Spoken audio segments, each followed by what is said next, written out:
وہ ایک عظیم اسلامی سپاہ سالار اور کمانڈر تھے جن کو آقائد و جہاں صلی اللہ علیہ وآلہ وسلم نے سیف اللہ کا لقب دیا۔ آپ نے کم و بیش 125 غزوات اور جنگوں میں حصہ لیا اور کسی ایک میں بھی ناکامی کا منہ نہیں دیکھا۔ مورخین اس عظیم فاتح کو دنیا کے 5 بڑے فاتحین میں شامل کرتے ہیں۔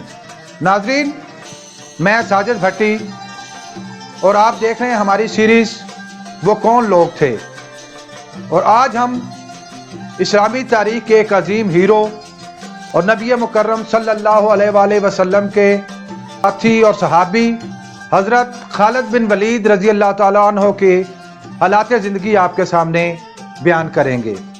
اگر یہ ویڈیو آپ کو پسند آ رہی ہے تو اس کو لائک کیجئے، شیئر کیجئے اور مزید معلوماتی ویڈیوز حاصل کرنے کے لیے چینل کو سبسکرائب کر لیجئے اور بیل آئیکن کو دبائیے۔ آپ کا نام خالد بن ولید بن مغیرہ تھا۔ آپ کی کنیت ابو سلیمان اور لقب سیف اللہ تھا۔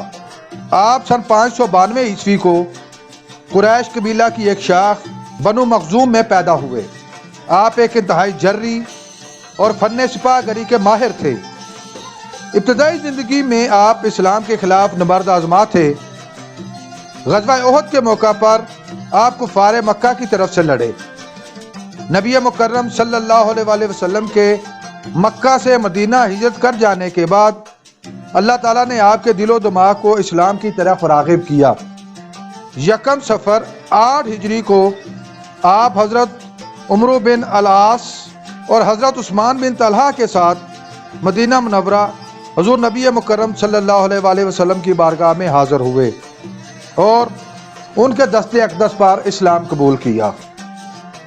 آپ کے قبول اسلام کے محض 2 ماہ بعد ہی حضور نبی مکرم صلی اللہ علیہ وآلہ وسلم نے فوج کو مغربی اردن کے علاقے موتا کی طرف پیش قدمی کے احکامات جاری فرمائے۔ ہوا یوں کہ صلح حدیبیہ کے بعد حضور نبی مکرم صلی اللہ علیہ وآلہ وسلم نے دعوتی وفود قریبی سلطنتوں میں بھیجنا شروع کیے۔ اسی طرح ایک وفد حضرت حارث بن عمیر ازدی رضی اللہ تعالیٰ عنہ کی قیادت میں اردن اور شام کے قبائل کی طرف روانہ کیا۔ ان قبائل نے سفارتی روایات کی خلاف ورزی کرتے ہوئے ان سفراء کو قتل کر دیا۔ شامی قبائل کی پشت پناہی باستینی یا رومی سلطنت کر رہی تھی۔ عرب روایات کے مطابق سفراء کا قتل اعلان جنگ کے مترادف ہوتا تھا، لہذا حضور نبی مکرم صلی اللہ علیہ وآلہ وسلم نے جمادی الاول 8 ہجری کو 3000 کی ایک فوج تیار کر کے مغربی اردن کی طرف بھیجی۔ آپ نے اس فوج کی قیادت حضرت زید بن حارثہ رضی اللہ تعالیٰ عنہ کو سونپی اور نصیحت فرمائی کہ اگر وہ شہید ہو جائیں تو حضرت جعفر بن ابی طالب، ان کے بعد حضرت عبداللہ بن رواحہ قیادت کریں گے، اور اگر یہ تینوں شہید ہو جائیں تو مسلمان فوج جسے چاہے اپنا سالار منتخب کر سکتی ہے۔ ناظرین، اس جنگ کو جنگ موتا کہا جاتا ہے۔ اس جنگ میں رومی فوج کی تعداد 1 لاکھ سے بھی زیادہ تھی، جبکہ مقابلے میں مسلمانوں کی فوج صرف 3000 تھی۔ جنگ شروع ہوئی تو مسلمان سپاہی انتہائی دلیری کے ساتھ لڑے اور نبی مکرم صلی اللہ علیہ وآلہ وسلم کے نامزد کردہ تینوں سپاہ سالاران باری باری شہید ہو گئے۔ اسلامی فوج نے حضرت خالد بن ولید کو فوج کا سپاہ سالار منتخب کر لیا۔ اسی دوران رات ہو گئی اور حضرت خالد بن ولید نے اپنی جنگی حکمت عملی نئے سرے سے ترتیب دی اور صبح دشمن کو حیرت میں ڈال دیا۔ آپ نے اپنے فوجیوں کے ایک دستہ کو پہاڑی کی اوٹ میں بھیج دیا اور ان کو کہا کہ وہ صبح تیز رفتاری کے ساتھ دھول اڑاتے ہوئے اسلامی لشکر کے پچھلے حصے میں آ کر شامل ہو جائیں، جس سے دشمن کو یہ تاثر ملے کہ اس مسلمانوں کو پیچھے سے نئی فوج اور کمک میسر آ گئی ہے۔ اور اگلے دن صبح حضرت خالد بن ولید نے اپنی فوج کی ترتیب کو بھی یکسر بدل دیا اور اس کو اس انداز سے پھیلایا اور ترتیب دیا کہ دشمن کو محسوس ہوا کہ ان کے اندر تازہ نفری جو ہے وہ شامل ہو چکی ہے، جس کی وجہ سے اب ان کی تعداد کئی گنا بڑھ گئی ہے۔ گزشتہ روز کی جنگ کے بعد حضرت خالد بن ولید سمجھ گئے تھے کہ یہ جنگ جیتنا ممکن نہیں اور ہار مسلمانوں کے لیے خطرے کا باعث ہو سکتی ہے، جس سے پورے خطہ عرب میں اسلام کی بدنامی ہوگی۔ لہذا انہوں نے ایسی حکمت عملی بنائی کہ مسلمانوں کو نقصان بھی نہ ہو اور شکست کا دھبا بھی دامن پر نہ لگنے پائے۔ اس جنگ کے دوران حضرت خالد بن ولید جواں مردی کے ساتھ لڑے اور بعد ازاں انہوں نے خود اپنے یہ واقعات بیان کرتے ہوئے بتایا کہ اس جنگ کے دوران ان کی 9 تلواریں ٹوٹیں اور آخر پر ایک خنجر بچا جس کے ذریعے انہوں نے دشمن کا مقابلہ کیا۔ جب یہ جنگ جاری تھی پھر پشت سے گرد اڑاتے ہوئے گھڑ سوار اسلامی لشکر کے اندر آ کر شامل ہوئے۔ دشمن نے جب یہ منظر دیکھا تو سمجھا کہ مسلمانوں کو تازہ فوجی کمک میسر آ گئی ہے۔ اس پر رومی فوج گھبرا کر پیچھے ہٹی۔ جب حضرت خالد بن ولید نے دیکھا کہ دشمن نفسیاتی طور پر پسپا ہو چکا ہے تو آپ نے اپنی فوج کو آہستہ آہستہ پیچھے ہٹانا شروع کر دیا۔ دشمن سمجھا کہ یہ کوئی چال ہے اور مسلمان انہیں پہاڑوں کے دامن میں لے جا کر انہیں نقصان پہنچانا چاہتا ہے، لہذا رومی فوج نے مسلمانوں کا پیچھا نہ کیا اور وہاں سے واپس چلی گئی۔ اس واقعہ کے بارے میں تاریخ میں مختلف آراء پائی جاتی ہیں۔ اس جنگ کے بعد مسلمان فوج ایک ابھرتی ہوئی قوت بن کر دنیا کے سامنے آئی۔ اس وقت کی سپر پاور کی آنکھوں میں آنکھیں ڈال کر مسلمانوں کے حوصلے بڑھنے لگے اور ارد گرد کے قبائل پر مسلمانوں کی دھاک بیٹھ گئی۔ جنگ موتا میں بے جگری اور دلیری سے لڑنے پر حضور نبی مکرم صلی اللہ علیہ وآلہ وسلم نے حضرت خالد بن ولید کو سیف اللہ یعنی اللہ کی تلوار کا لقب عطا فرمایا۔ اس مارکے کے محض کچھ عرصہ بعد مکہ کے کفار نے صلح حدیبیہ توڑتے ہوئے مسلمانوں کے ایک اتحادی قبیلے بنو خزاع کے لوگوں کو قتل کر دیا۔ اس واقعہ میں بعض مشرکین مکہ بھی شامل تھے۔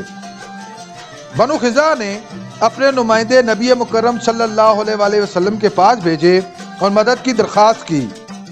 اب کیونکہ صلح حدیبیہ ختم ہو چکا تھا لہذا نبی مکرم صلی اللہ علیہ وآلہ وسلم نے فتح مکہ کا فیصلہ کر لیا۔ اور پھر دنیا نے دیکھا کہ 20 رمضان المبارک سن 8 ہجری کو آقا دو جہاں صلی اللہ علیہ وآلہ وسلم شہر میں فاتحانہ انداز کے ساتھ داخل ہوئے۔ آپ کے ساتھ اس وقت 10,000 کی سپاہ موجود تھی۔ آپ نے شہر میں داخل ہوتے وقت اپنی تمام فوج کو 4 حصوں میں تقسیم کیا اور اسے شہر کے 4 مختلف راستوں سے شہر میں داخل ہونے کا حکم فرمایا اور انہیں حکم جاری کیا کہ حتی المقدور خون بہانے سے گریز کیا جائے۔ ان میں سے ایک دستے کی قیادت حضرت خالد بن ولید رضی اللہ تعالیٰ عنہ کر رہے تھے۔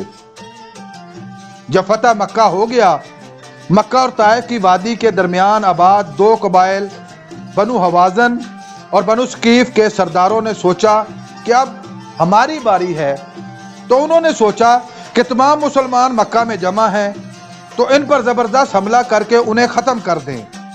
آپ صلی اللہ علیہ وآلہ وسلم کو اطلاع ہوئی تو آپ نے تصدیق کروائی اور سن 8 ہجری میں ہی 12,000 کی سپاہ لے کر ان قبائل کی طرف نکلے۔ ان میں 10,000 سپاہی وہ تھے جو آپ کے ساتھ مکہ سے آئے تھے، جبکہ 2,000 نو مسلم سپاہی تھے جنہوں نے فتح مکہ کے وقت اسلام قبول کیا، اور اس طرح کل 12,000 سپاہی آقا دو جہاں صلی اللہ علیہ وآلہ وسلم کے ساتھ تھے۔ جب آپ صلی اللہ علیہ وسلم حنین کی وادی میں پہنچے تو دشمن قبائل نے دونوں اطراف سے پہاڑ سے تیروں کی بارش کر دی۔ اس قدر شدید تیروں کی بارش ہوئی کہ 9 مسلم سپاہی بھاگ کھڑے ہوئے۔ اسلامی لشکر میں بھگدڑ مچ گئی اور اسلامی فوج منتشر ہو گئی۔ صرف چند صحابہ ہی حضور نبی مکرم صلی اللہ علیہ وآلہ وسلم کی حفاظت کے لیے بچے۔ ان میں حضرت خالد بن ولید رضی اللہ تعالیٰ عنہ بھی شامل تھے۔ نبی مکرم صلی اللہ علیہ وآلہ وسلم کے فرمان پر تمام صحابہ دوبارہ واپس پلٹے، ان کو دوبارہ منظم کیا گیا اور پھر دشمن پر حملہ کیا گیا اور اب مسلمان فوج نے ڈٹ کر دشمن کا مقابلہ کیا اور دشمن کو بھاگنے پر مجبور کر دیا اور اس طرح فتح مسلمانوں کے مقدر میں آئی۔ ایک مرتبہ حضور نبی مکرم صلی اللہ علیہ وآلہ وسلم نے حج کے موقع پر اپنے بال مبارک ترشوائے تو حضرت خالد بن ولید رضی اللہ تعالیٰ عنہ نے آپ کے بال مبارک اٹھا کر سنبھال لیے۔ نبی کریم صلی اللہ علیہ وآلہ وسلم نے پوچھا کہ ان بالوں کا کیا کرو گے؟ تو آپ رضی اللہ تعالیٰ عنہ نے عرض کی کہ یہ بال میں اپنے پاس رکھوں گا اور انشاءاللہ ان کی برکت سے جنگوں میں فتح حاصل کروں گا۔ حضور نبی مکرم صلی اللہ علیہ وآلہ وسلم نے فرمایا کہ انشاءاللہ ہر میدان میں فتح تمہارے قدم چومے گی۔ حضرت خالد بن ولید ایک جرأت مند جنگجو تھے اور کسی بھی بڑے دشمن کو خاطر میں نہیں لاتے تھے۔ آپ اپنی قوت بازو کی نسبت روحانی طاقت پر زیادہ یقین رکھتے تھے۔ خدا کی ذات پر ان کا ایمان غیر متزلزل تھا۔ آپ نے جنگی میدان میں حیرت انگیز حکمت عملیاں ترتیب دے کر ہمیشہ دشمن کو حیرت میں ڈال دیا۔ آپ کے زمانے میں اسلامی فوج ایک پیشہ ور، تربیت یافتہ اور سبک رفتار فوج بن چکی تھی، جس کی وجہ سے آپ دنیا کے چوٹی کے فاتحین میں شمار کیے جاتے ہیں۔ آپ رضی اللہ تعالیٰ عنہ جس کام کے کرنے کا ارادہ فرما لیتے تو ہر صورت اس کو کر گزرتے تھے۔ اسی وجہ سے بعض دفعہ لوگوں کو آپ سے شکایات بھی رہتی تھیں۔